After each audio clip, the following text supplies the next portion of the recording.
Welcome back to our YouTube channel Power Plant Gyani. Today we discuss about a very important topic related to thermic fluid heater, you can say boiler operation. दोस्तों जो आज का जो topic है वो काफ़ी important है in the point of view जो लोग थर्मिक फ्लूइड हीटर में काम करते हैं या फिर बॉयलर सेक्शन में काम करते हैं। तो दोस्तों जो आज का टॉपिक है वो है कि thermic fluid pump mechanical seal gland failure and leakage, कि भाई किन कारणों से जो हमारा थर्मिक फ्लूइड पंप है उसकी मैकेनिकल सील या फिर ग्लैंड फेलियर होती है या फिर लीकेज हो जाती है, उसके पीछे क्या क्या पॉसिबल कारण हो सकते हैं। तो दोस्तों वो सारे कारण हम आपके साथ डिस्कस करेंगे इस वीडियो के माध्यम से। तो दोस्तों इस वीडियो को लास्ट तक देखना, क्योंकि ये काफ़ी जो यहाँ पर मैं डाटा शेयर कर रहा हूँ आपके साथ, ये काफ़ी एक्सपीरियंस से मैंने कलेक्ट किया है। तो दोस्तों यदि आप भी, क्योंकि ये चीज़ें क्या है कोई भी नॉर्मली आपको नहीं बताते, क्योंकि ये एक एक्सपर्ट लेवल तक की चीज़ें हैं, तो नॉर्मली आपके साथ कोई डिस्कस नहीं कर सकता। तो हम अपने इस चैनल के माध्यम से वो सारी एक्सपर्टीज़ आपके साथ शेयर करते हैं। तो दोस्तों वीडियो को शुरू करने से पहले आपसे एक अनुरोध है कि आप इस वीडियो को लाइक ज़रूर करें, और लास्ट में यदि आपको कुछ भी आप इस वीडियो से अच्छा लेकर जा रहे हैं तो डेफिनेटली इस चैनल को सब्सक्राइब जरूर कीजिएगा, क्योंकि इसी तरीके का कंटेंट हम आपको डे टू डे प्रोवाइड करते रहते हैं, जो कि आपके आने वाले करियर ग्रोथ को तो हेल्प करेगा ही, लेकिन आपको एक मार्केट में एक अच्छा रेपुटेशन भी आपको देगा। तो दोस्तों देर न करते स्टार्ट करते हैं कि दोस्तों जो इस सिचुएशन में हम जो कैटेगरी आपके साथ डिस्कस करेंगे वो है डिज़ाइन एंड इंस्टॉलेशन। कि भाई जो हमारा थर्मिक फ्लूइड पंप की जो मैकेनिकल सील जाती है, जो ग्लैंड सील जाती है या फिर फेलियर हो जाती है, तो क्या है उसके पीछे क्या क्या पॉसिबल कारण हो सकते हैं। तो सबसे पहले क्या है, डिज़ाइन है, उसके बाद है इंस्टॉलेशन है। तो दो कैटेगरी में मैं सबसे पहले डिज़ाइन को मैं कंसीडर करके चल रहा हूँ कि भाई जब कभी आपका मैकेनिकल सील फेलियर होता है तो आपके माइंड में छोटी सी बात है, यार हो सकता है इसका डिज़ाइन क्या है गलत आ गया है, इस तरीके से भी क्या है हमारी जो मैकेनिकल सील है वो फेलियर हो सकती है। तो इसमें डिज़ाइन सेक्शन में दिया क्या गया है कि भाई incorrect seal gland selection,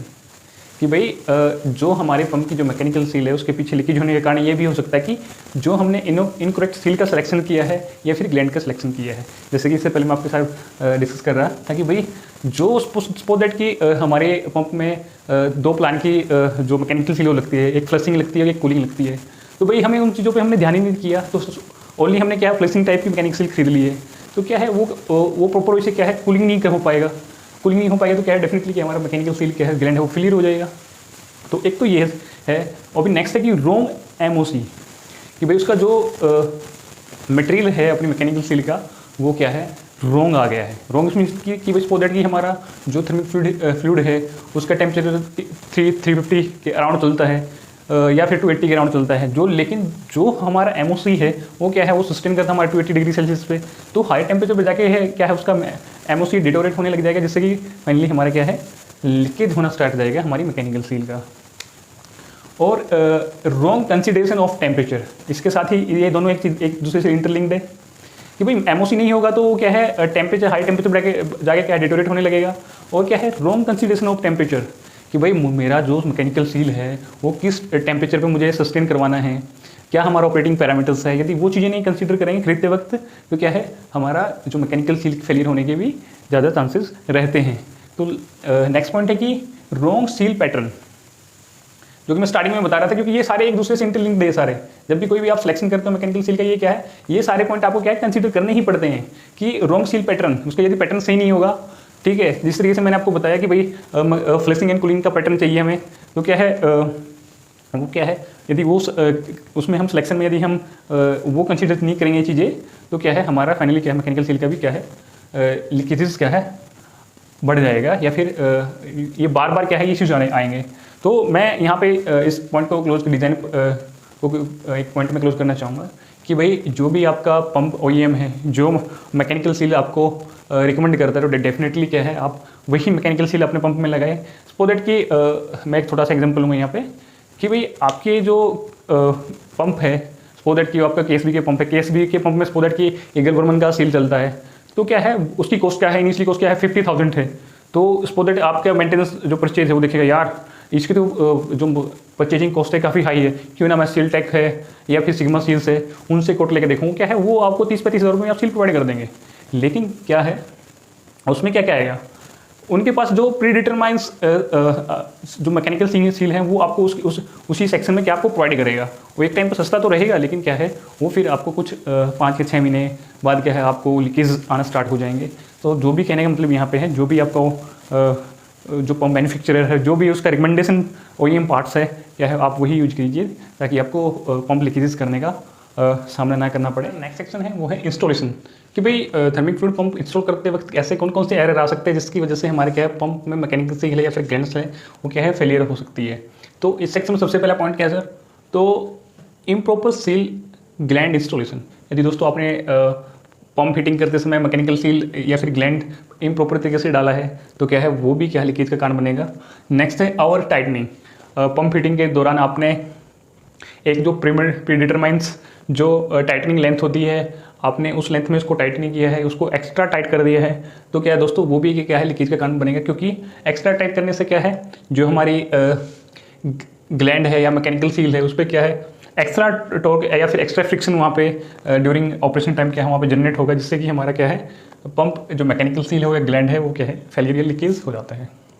next है miss alignment of parts. Pump fitting के दौरान यदि आपने जो इसके इंटरनल पार्ट्स है,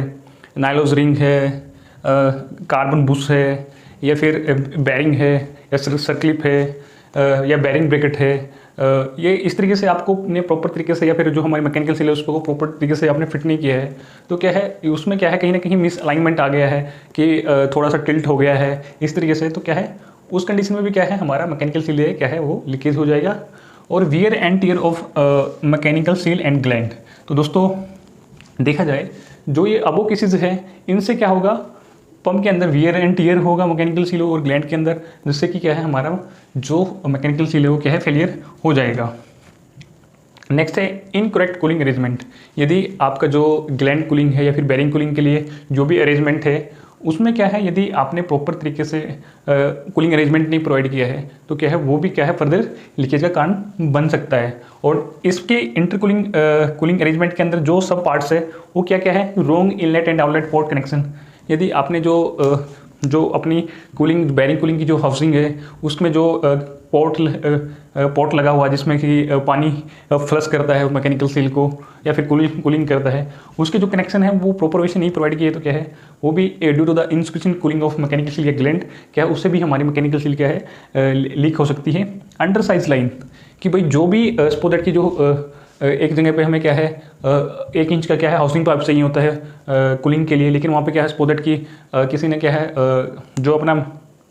कमीशनिंग इंजीनियर है या फिर अदर क्या है अदर किसी एक पर्सन के रिकमेंडेशन से क्या आपने वहाँ पे 1/2 इंच का लगा दिया, या फिर अब आपकी अवेलेबिलिटी ऑफ रिसोर्स में क्या आपने आपके पास 1/2 इंच का ही है तो क्या आपने 1/2 इंच का लगा दिया तो क्या वहाँ पे क्या फ्लो कम मिलेगा ग्लैंड कूलिंग के या फिर मैकेनिकल सील कूलिंग के लिए, तो जिससे कि हमारा ड्यूरिंग ऑपरेशन टाइम क्या है ड्यू टू द फ्रिक्शन क्या है हीट होगा, जिससे कि हमारा जो मैकेनिकल सील और ग्लैंड सील के जो मटेरियल है वो डिटोरेट होना स्टार्ट हो जाएगा, जिससे कि हमारा क्या है ग्लैंड और मैकेनिकल फेलियर हो जाएगा।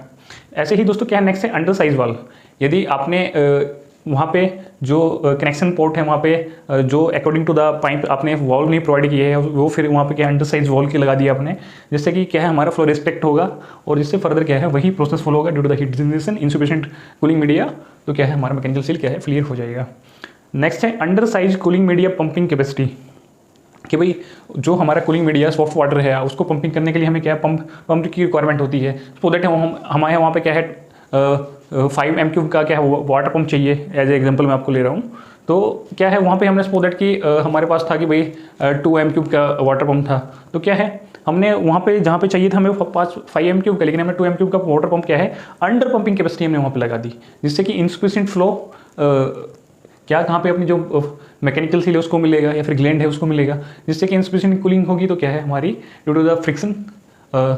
फिर से हमारा क्या है ग्लैंड फेलियर और लीकेज होने की चांसेस काफ़ी ज़्यादा है। तो दोस्तों इसी का एक पार्ट है कि miss alignment between pump and motor. दोस्तों ये अभी रिसेंटली मैंने भी फेस किया है क्योंकि हमने एक हीटर कमीशनिंग आफ्टर कमीशनिंग हमें मिला था, तो आफ्टर दैट उसमें क्या हुआ कि मैंने बहुत रियली केसेस देखे हैं कि आप पंप का शाफ्ट टूट जाना। तो दोस्तों मैंने पहली बार ये इंसिडेंट फॉलो किया कि कुछ यानी हम एक बार ही हमने OEM को बुलाया और उन्होंने शाफ्ट रिप्लेस करके दे दिया सेम, लेकिन क्या है वो सेकंड टाइम रिपीटेड हो गया। तो उसके पीछे यही कुछ कारण थे जो मैं आपके साथ ये डिस्कस करना चाहता था। उसमें हमारी क्या है मैकेनिकल सील तो फेलियर होता ही होता है, लेकिन क्या है हमारी जो शाफ्ट है वो भी वियर आउट हो गई। इसी इन पॉइंटों में वो क्या है वो सारी चीज़ें हम डिस्कस करने जा रहे हैं कि भाई यदि miss aligning between pump and motor में ये भी एक बहुत बड़ा कारण होता है अपने मैकेनिकल सील या फिर ग्लैंड फेलियर का। तो सबसे पहले यहाँ पे पॉइंट है कि इम्प्रॉपर ग्राउटिंग कि भाई जो आपने फाउंडेशन में एंकर बोल्ट लगा रखे हैं, आफ्टर दैट उनका जो ग्राउटिंग बोल्ट है, सो दैट जो हमारे एंकर बोल्ट जो हमने फाउंडेशन में लगा रखे हैं, यदि वो थोड़े से टिल्ट हो गए, सो दैट वो पूरे राइट एंगल में नहीं हो, थोड़े से टिल्ट हो गए, तो क्या है उस टाइम पे क्या है हमने उनको ग्राउटिंग कर दिया। तो जब हम पंप बेस फ्रेम लगाएंगे तो जो उसको टाइट करेंगे तो क्या है वो क्या है उस पॉइंट पे क्या है फ्रेम पे स्ट्रेस आएगा, पंप पे स्ट्रेस आएगा तो डेफिनेटली वो स्ट्रेस डिलीवर होगा अपने मोटर पे। तो मोटर पे जो स्ट्रेस डिलीवर होगा तो डेफिनेटली कहीं ना कहीं हमारा जो कनेक्टिंग शाफ्ट है विद द पंप क्या है वो वहाँ पे भी क्या है स्ट्रेस कंसंट्रेशन जाएगा वहाँ पे, और इससे कि हमारा due to the high friction तो क्या है हमारा क्या है मैकेनिकल सील फेलियर होने के चांसेस बढ़ जाते हैं। ऐसे ही है इम्प्रॉपर फाउंडेशन लेवल, कि भाई आपने जो फाउंडेशन बनाया है बेस फ्रेम लगाने के लिए वो कहीं से ऊंचा नीचा है, तो दोस्तों डेफिनेटली क्या है वो हमारे पंप की अलाइनमेंट को डिस्टर्ब करेगा, पंप और मोटर की, जिससे भी हमारी क्या ग्लैंड है या फिर हमारा जो मैकेनिकल सील है उसके फेलियर होने के चांसेस काफ़ी बढ़ जाते हैं। नेक्स्ट है improper fabrication and levelling of base frame. यदि बिना बेढंगा यदि आपने बेस फ्रेम बनाया है जिसका कोई सरफेस फिनिशिंग अच्छे से नहीं है, उसमें वेल्डिंग पोस्ट है, वो वेल्डिंग के डिवाइस आपके उसके ऊपर लगे हुए हैं, या फिर जो आपने बेस फ्रेम के जो जॉइंट्स है वो अच्छे से नहीं बनाए हैं, या फिर उनको प्रॉपर से लेवलिंग नहीं किया है, कहीं से ऐसे उठा हुआ है कहीं से झुका हुआ है, तो क्या है वो क्या है हमारे पंप की मिसअलाइनमेंट को डिस्टर्ब करेंगे। तो फाइनली वो रिजल्ट क्या आएगा, हमारा जो मैकेनिकल सील है, जो ग्लैंड फेलियर है वो हमारे सामने देखने को मिलेगा। तो नेक्स्ट है इम्प्रॉपर इनकम्प्लीट अलाइनमेंट।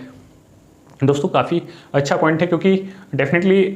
जो हमारे पंप्स होते हैं यदि उनका हम अलाइनमेंट प्रॉपर से करेंगे तभी हमारे क्या स्ट्रेस कंसंट्रेशन यूनिफॉर्म रहेगा। तो उसमें क्या रहेगा कि उसमें हमारे क्या जो मैकेनिकल सील है उसके फेलियर चांसेस होने के काफ़ी कम रहते हैं। तो इसी तरीके से यदि आपको जब आपको अलाइनमेंट करना हो प्रॉपर वैसे करें, सो दैट की जो टॉलरेंस लिमिट है वहीं तक ही रखें अपने अलाइनमेंट को, यदि उससे बाहर है तो डेफिनेटली आपको री अलाइनमेंट करना पड़ेगा। तो मैं यही मानूंगा कि जो हमारा एक्स एक्सिस पे है कि 0.02 है, 0.01 है, यानी 0.01 तक या फिर 0.0 करने की कोशिश करें आप एक्स वाई एक्सिस पे, तो वो बेटर रहेगा। तो नेक्स्ट है पाइप स्ट्रेस। दोस्तों जो ये पॉइंट है, इसी पॉइंट के बावजूद क्या है हमारा जो मैंने आपसे इससे पहले जो मैंने केस आपको डिस्कस किया पाइप स्ट्रेस। दोस्तों आपके पंप पे कभी भी पाइप स्ट्रेस नहीं होना चाहिए। यदि पाइप स्ट्रेस रहेगा तो कहीं ना कहीं दोस्तों वो स्ट्रेस डिलीवर होगा आपकी मोटर पे, आपके पंप पे, जो कि जिससे क्या होगा हमारी एक टाइम पे क्या है अपनी जो इम्पेलर है, इम्पेलर जो हमारी जो शाफ्ट है मोटर टू अपना पंप, तो क्या है दोस्तों वो क्या रहेगा कि उस कंडीशन में वो स्ट्रेस क्या है वो अपनी शाफ्ट पे डिलीवर होगा, क्योंकि एक शाफ्ट ही जो एक पंप को और क्या है मोटर को कनेक्ट करके रखती है। तो एक टाइम पे दोस्तों क्या होगा कि वहाँ पे स्ट्रेस जो due to the pipe stress क्या है हमारी जो शाफ्ट है वो क्या है एक काइंड पे मुड़ना शुरू होगी, बेंट होना शुरू होगी, और उसके बाद क्या है वॉबिंग शाफ्ट होगी। वॉबिंग मतलब उछल उछल के चलना। तो दोस्तों आफ्टर इट क्या होगा हमारा या तो शाफ्ट फेलियर होगा या फिर अपनी मैकेनिकल सील क्या है वो फेलियर होगी। तो दोस्तों ये सारे कुछ मैंने रीजंस है, इसका एक और पार्ट आने वाला है क्योंकि कल वीडियो काफ़ी लंबा हो जाता है। तो वो क्या है वो ऑपरेशन पैरामीटर्स के अंदर क्या क्या एरर्स आते हैं जिससे हमारा क्या मैकेनिकल सील डिफॉर्म हो जाता है, वो उस सेक्शन में हम जाके डिस्कस करेंगे। तो दोस्तों यहाँ पे मैंने 2 सेक्शन मैंने यहाँ पे आपके साथ शेयर किए, डिस्कस किया कि उसमें सबसे पहले क्या है डिज़ाइन है, डिज़ाइन के अकॉर्डिंग क्या क्या एरर आ सकते हैं जिससे हमारी मैकेनिकल सील फेलियर हो सकती है। इंस्टॉलेशन करते समय क्या है कौन कौन से एरर आ सकते हैं जिससे हमारी मैकेनिकल सील क्या है फेलियर हो सकती है। दोस्तों यहाँ तक आपको यदि कोई डाउट है तो डेफिनेटली अपनी कमेंट सेक्शन में हमें बताइए, हम डेफिनेटली आपका रिप्लाई करेंगे, आपको इसके रिगार्डिंग और क्लियरिटी प्रोवाइड करेंगे। दोस्तों यहाँ तक आपको इन पॉइंटों में से कोई भी पॉइंट आपको अच्छा लगा है तो इस वीडियो डेफिनेटली लाइक कीजिए, और फर्दर आप हमारे साथ कनेक्ट रहना चाहते हो डेफिनेटली इस यूट्यूब चैनल को हमारे सब्सक्राइब कर लीजिए, क्योंकि आने वाले टाइम पे हम काफ़ी और भी अच्छे एक्सपर्टीज टॉक करने वाले हैं आप लोगों के साथ में, ताकि हम चाहते हैं कि जितना हमने सीखा है वो आप तक डिलीवर हो और आप ही ऐसे ही आप फर्दर उस नॉलेज को डिलीवर करें। यही हमारा मोटिव है, यही हमारा उद्देश्य है। तो दोस्तों आज के लिए इतना ही काफ़ी है, फिर मिलेंगे अच्छे टेक्निक वीडियो के साथ। तब तक के लिए जय हिंद, जय भारत, स्वस्थ रहिए, सुरक्षित रहिए। Thanks for watching this video. Don't forget to subscribe this channels, क्योंकि इस चैनल्स को आपको सब्सक्राइब कर लेना चाहिए, क्योंकि इस चैनल पर मैं पावर प्लांट ऑपरेशन और मेंटेनेंस से लेकर वीडियो बनाता रहता हूं, जो कि आपके आने वाली करियर ग्रोथ के लिए काफ़ी हेल्पफुल हो। यदि आपने अभी तक सब्सक्राइब नहीं किया तो प्लीज़ नीचे सब्सक्राइब बटन पर क्लिक करके इसको सब्सक्राइब कर लीजिए और बेल नोटिफिकेशन को दबाना मत भूलिए।